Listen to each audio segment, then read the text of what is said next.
Bienvenidos queridos estudiantes de la unidad de las ciencias básicas de módulo 1.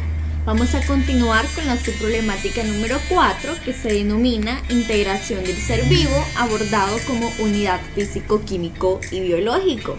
Las guías que se verán en esta clase son la 22 y la 23, llamadas tejido conectivo. Los objetivos que abordaremos en esta guía son: primero, describir las características generales de todos los tejidos conectivos.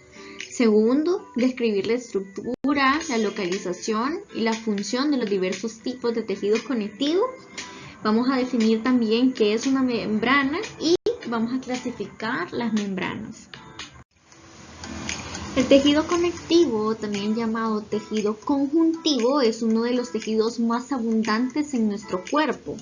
Tiene diferentes funciones, como podemos observar en la diapositiva. Una de ellas es que se unen entre sí, sostienen y fortalecen otros tejidos corporales, protegen y aíslan a los órganos internos, constituyen compartimientos para las estructuras como lo son los músculos esqueléticos, funcionan como principal medio de transporte del organismo, son el depósito principal de reservas de energía y constituyen el origen de las respuestas inmunitarias más importantes. Bien, como ya se ha mencionado en la guía anterior, el tejido conectivo es el que protege y da soporte al cuerpo y a sus órganos, además de mantener a dichos órganos unidos, almacenar energía y otorgar inmunidad contra microorganismos patógenos. Las características generales de los tejidos conectivos. El tejido conectivo tiene dos elementos básicos: las células, que es la unidad morfológica y funcional de todo el ser vivo, y la matriz extracelular, que es el material que se encuentra entre estas células. A continuación se van a detallar cada uno de estos elementos. Recordemos que el primer elemento básico del tejido conectivo es la célula.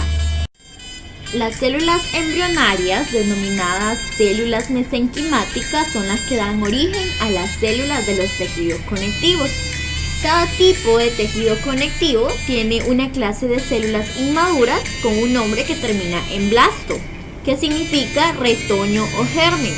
Estas células inmaduras se denominan fibroblastos en los tejidos conectivos laxo y denso, y condroblastos en el cartílago y osteoblastos en el hueso. Ya más adelante vamos a ir viendo cada uno de ellos. Los blastos conservan la capacidad de división celular y secretan matriz extracelular, que es característica de cada tejido. En el cartílago y en el hueso, una vez que se forma la matriz extracelular, las células inmaduras se diferencian de las células maduras y sus nombres terminan con cito, como por ejemplo condrocito y osteocito. Las células maduras tienen una capacidad reducida para poder dividirse y para poder producir matriz. En el tejido conectivo tenemos 6 tipos de células. Los fibroblastos, que son células grandes y aplanadas que tienen prolongaciones ramificadas. Estas las podemos encontrar en todos los tejidos conectivos generales y suelen ser los más numerosos. Los fibroblastos migran a través de los tejidos conectivos secretando fibras y algunos componentes que tienen la sustancia fundamental que forma parte de la matriz extracelular. El segundo tipo de células son los mastocitos, que estos abundan a lo largo de los vasos sanguíneos que irrigan el tejido conectivo. Producen histamina, que es una sustancia química que ayuda a dilatar a los vasos sanguíneos pequeños como parte de una reacción inflamatoria. Y pues decimos que la reacción inflamatoria es la respuesta que tiene el organismo ante una lesión o ante una infección. En etapa reciente, los investigadores también descubrieron que los mastocitos pueden unirse a las bacterias, fagocitarlas y destruirlas. El tercer tipo son los adipocitos. Esas son células que tiene el tejido conectivo que almacenan triglicéridos, o sea que almacenan las grasas, y se encuentran por debajo de la piel y alrededor de los órganos como el corazón y los riñones.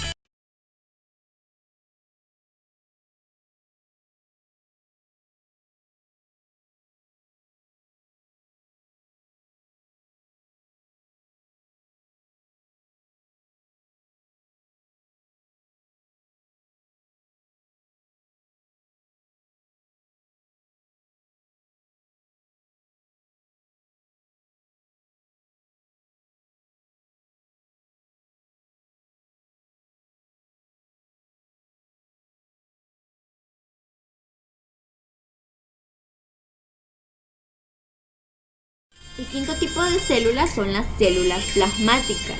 Estas son pequeñas células que se desarrollan a partir de un tipo de leucocito que se llama linfocito B.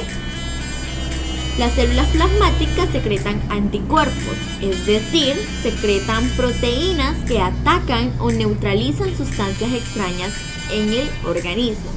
Por esta razón, se dice que son una parte importante de la respuesta inmunitaria. El sexto tipo son los leucocitos, o glóbulos blancos que migran desde la sangre hacia los tejidos conectivos.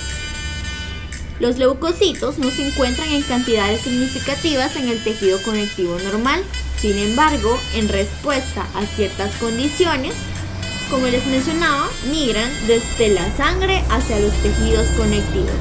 A modo de ejemplo, se mencionan los neutrófilos que se reúnen en sitios infectados y los eosinófilos que migran hacia los sitios que tienen una invasión parasitaria y reacciones alérgicas. Ahora hablaremos del segundo elemento básico del tejido conectivo, o sea, la matriz extracelular. La matriz extracelular es el material que se encuentra entre sus células y esto hace que ellas estén muy distanciadas entre sí. Está compuesta por fibras proteicas que hay de 3 tipos que ya las vamos a mencionar. Y también está compuesta por sustancia fundamental, que ese es el material que hay entre las células y las fibras. Recordemos que los dos elementos básicos que tiene el tejido conectivo son las células y la matriz extracelular. A su vez, la matriz extracelular tiene dos componentes, las fibras proteicas y la sustancia fundamental. El primer componente que vamos a describir son las fibras proteicas. Hay 3 tipos de fibras en la matriz extracelular entre las células: las fibras de colágeno, las fibras elásticas y las fibras reticulares. La función general que tienen estas fibras es fortalecer y sostener a los tejidos conectivos.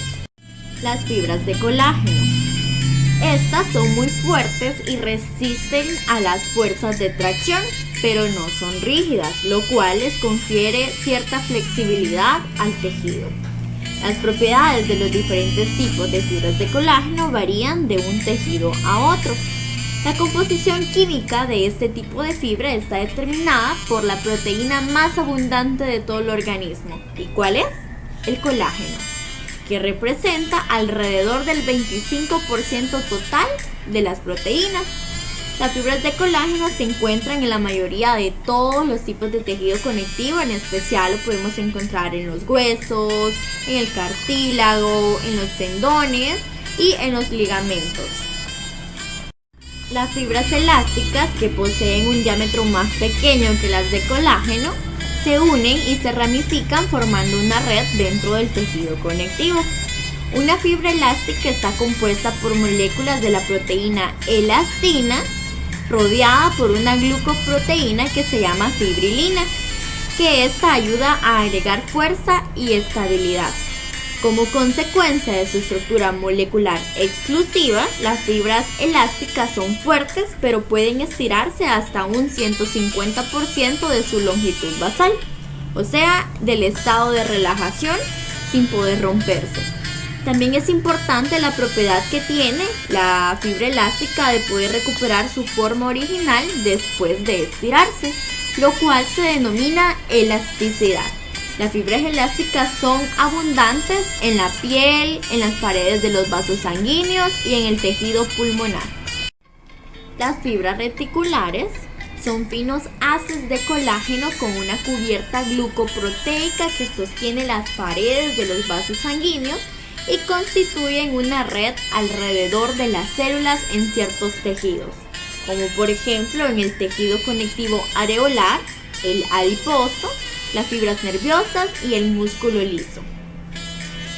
Las fibras reticulares son producidas por los fibroblastos. Las fibras reticulares son mucho más delgadas que las de colágeno y forman redes ramificadas. Al igual que las fibras de colágeno, este tipo de fibra reticular proporciona soporte y resistencia al tejido. Estas abundan en el tejido conectivo reticular que forma la estroma o la estructura de soporte que tienen muchos órganos blandos como lo son el vaso y los ganglios linfáticos, y además participan en la formación de la membrana basal. Ahora hablaremos sobre el segundo componente de la matriz extracelular, o sea, la sustancia fundamental. La sustancia fundamental es el componente intercelular del tejido conectivo que está ubicado entre las células y entre las fibras. Puede ser líquida, semilíquida, gelatinosa o calcificada. Esta sustancia fundamental confiere soporte a las células, las une, almacena agua y provee el medio a través del cual las sustancias son intercambiadas entre la sangre y las células. Esta matriz además participa de manera activa en el desarrollo tisular, en la migración, en la proliferación y en el cambio de forma, como también en la forma en la que las células llevan a cabo sus funciones metabólicas. La sustancia fundamental contiene agua y diversas moléculas orgánicas de gran tamaño, muchas de las cuales son combinaciones complejas de polisacáridos y de proteínas. Entre los polisacáridos se pueden mencionar el ácido hialurónico, el condroitinsulfato, el dermatansulfato y el queratansulfato. En conjunto se les denomina glucosaminoglucanos o GAG. Excepto el ácido hialurónico, los GAG se asocian con proteínas y forman los proteoglucanos, que constituyen un núcleo proteico en el cual los GAG se proyectan de las proteínas como las cerdas de un cepillo. Una de las propiedades más importantes de los GAG es que incorporan agua y tornan más gelatinosa la sustancia fundamental.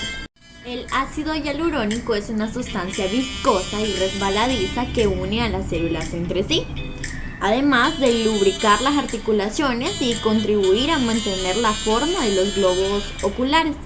Los leucocitos, los espermatozoides y algunas bacterias producen hialuronidasa, que es una enzima que desdobla el ácido hialurónico y hace que la sustancia fundamental del tejido conectivo adquiera mayor liquidez.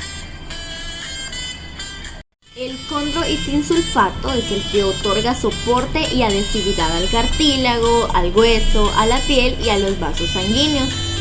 La piel, los tendones, los vasos sanguíneos y las válvulas cardíacas contienen dermatansulfato, mientras que el hueso, el cartílago y la córnea contienen queratansulfato. También debemos de mencionar de que en la sustancia fundamental se encuentran proteínas de adhesión, que son las responsables de unir los componentes de la sustancia fundamental entre sí con las superficies celulares. La principal proteína de adhesión del tejido conectivo se denomina fibronectina, que se une con las fibras de colágeno y la sustancia fundamental, conectándolas entre sí. La fibronectina también se une con las células que tienen la sustancia fundamental.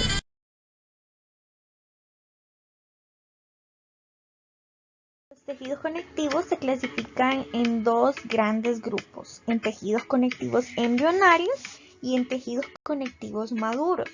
Primero empezaremos con la clasificación de los tejidos conectivos embrionarios. Se clasifica en mesénquima y en tejido conectivo mucoso. El tejido conectivo embrionario se identifica sobre todo en el embrión. Un embrión es un ser humano en vías de desarrollo que va desde la fecundación y durante los 2 primeros meses de embarazo. También se puede identificar en el feto, que va a partir del 3er mes del embarazo hasta el nacimiento. Las células mesenquimáticas tienen una forma irregular y se encuentran en la sustancia fundamental semilíquida que contiene fibras reticulares delicadas. Estas se encuentran exclusivamente debajo de la piel, aunque también los podemos encontrar en los huesos que están en vías de desarrollo en el embrión. En el tejido conectivo adulto, las células mesenquimáticas se pueden encontrar en especial a lo largo de los vasos sanguíneos. La función de estas células es dar origen a casi todos los tipos de tejido conectivo. El tejido conectivo mucoso. Este lo integran los fibroblastos, que están inmersos en una sustancia fundamental viscosa y gelatinosa que contiene fibras de colágeno delicadas. Su localización es en el cordón umbilical del feto y tienen una función muy importante que es dar sostén.